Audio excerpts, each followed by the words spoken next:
அஸ்ஸலாமு அலைக்கும் வரஹமத்துல்லாஹி வபரகாத்துஹு. அல்ஹம்துலில்லாஹி ரபில் ஆலமீன் வசலாத்து வசலாம் அலா அஸ்ரஃபில் அம்பியாயி முர்சலீன் நபியனா முஹம்மத் வ ஆலிஹி வ சாபிஹி அஜ்மாயின் அம்மாபாத்.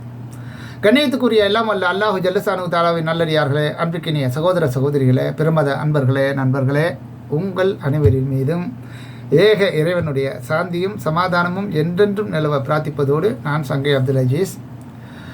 அல்லாஹ்வுடைய அருளால் அனைவரும் மிக நலமாக இருப்பீர்கள் என்று நம்புகிறேன்.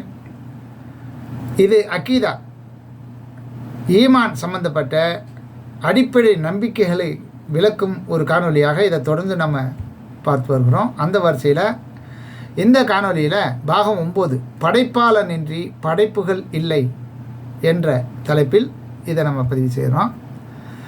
மனிதன் என்ற இனம் எந்த படைப்பாளனும் இன்றி தோன்ற இயலாது என்பதை உறுதியான வாதங்களின் மூலம் நாம் அறிந்து வருகிறோம்.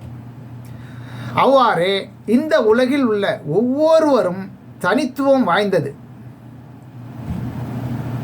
இந்த உலகில் உள்ள ஒவ்வொன்றுமே தனித்துவம் வாய்ந்தது.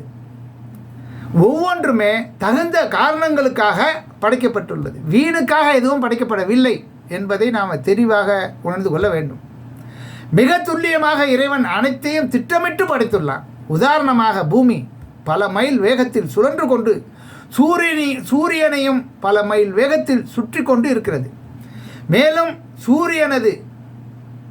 சூரியனானது இன்னும் பல மைல் வேகத்தில் ஓடிக்கொண்டே இருக்கிறது. இதில் எதையாவது நாம் உணர முடிகிறதா? பூமியை தொட்டிலாகவும் மலைகளை முளைகளாகவும் நாம் ஆக்கவில்லையா என்று அல்லாஹ் 78வது அத்தியாயம் 6-7 வசனங்களில் கேட்குறான். இறைவன் கூறுகிறான், ஒரு தொட்டில் குழந்தை போல் எந்த சுழற்சியும் உணராமல் நாம் இருக்கிறோம் அல்லவா? இந்த பூமியில் வாழ்ந்து கொண்டு இருக்கிறோம் இல்லையா? சிந்திக்கணும். சாத்திய கூறியல் கோட்பாட்டின்படி பிரபஞ்சத்தின் ஒழுங்கு அமைப்பு என்பது நடக்கவே இயலாத நிகழ்வு என்கிறது விஞ்ஞானம்.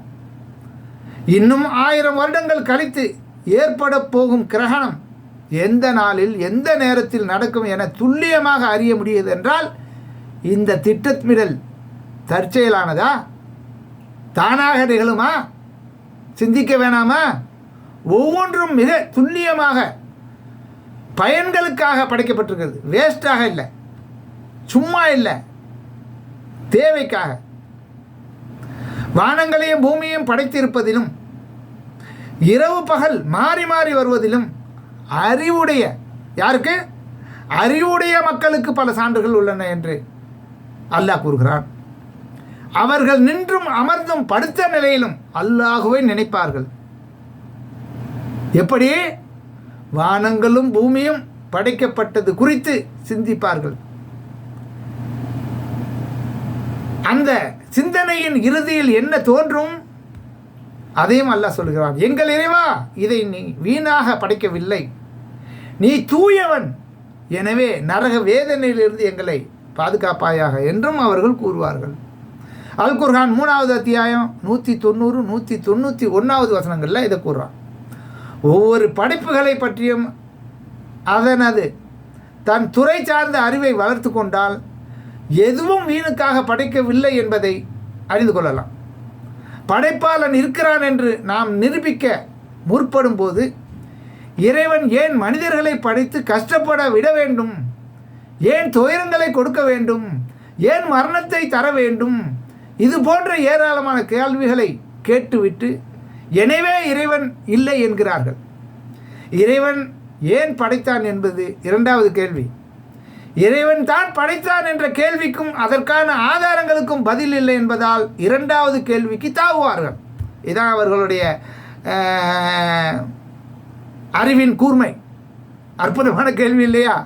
அப்போ உதாரணமாக ஒருவர் பிரியாணி சுவையாக இல்லை என்று சொல்கிறார் என வைத்துக்கொள்வோம். இவரின் இந்த கூற்றை யாரோ ஒருவர் அதை சமைத்திருக்க வேண்டும் என்பதை உறுதிப்படுத்துகிறதா இல்லையா? தன்னால் வந்துச்சா? அதே இல்லை, ஒருத்தன் படைச்சிருக்கிறானா, ஒருத்தன் உண்டாக்கியிருக்கானா? அதுபோல தான் ஏன் கடவுள் இப்படி படைக்க வேண்டும் என்ற கேள்வியின் பின்னே இறைவன் தான் படைத்தான் என்ற கருத்து உள்ளதா இல்லையா? இருக்கிறது. இதை சிந்திக்க தவறி விடுவார்கள். இப்போது அறிவு அவர்களுக்கு வேலை செய்யாது. அதுதான் பகுத்தறிவு. அப்போ இறைவன் ஏன் படைத்தான் என்பதற்கு பதில் தெரியாதவர்களும் அறிய முற்படாதவர்களுமே இறை மறுப்பின் பக்கம் செல்கிறார்கள் என்பதை நாம் ஒவ்வொருவரும் தெளிவாக புரிந்து கொள்ள வேண்டும். இதன் விளக்கத்தை இன்ஷா அல்லாஹ் அடுத்த காணொலியில் பார்ப்போம். தொடர்ந்து காணொலியை பார்த்து வாங்க, இதை பகிருங்க, சப்ஸ்கிரைப் பண்ணுங்கள், என்னுடைய சேனலுக்கு ஆதரவு தாங்க. தேங்க்ஸ் ஃபார் வாட்சிங். ஜஸாக்கல்லாஹ் ஹைர்.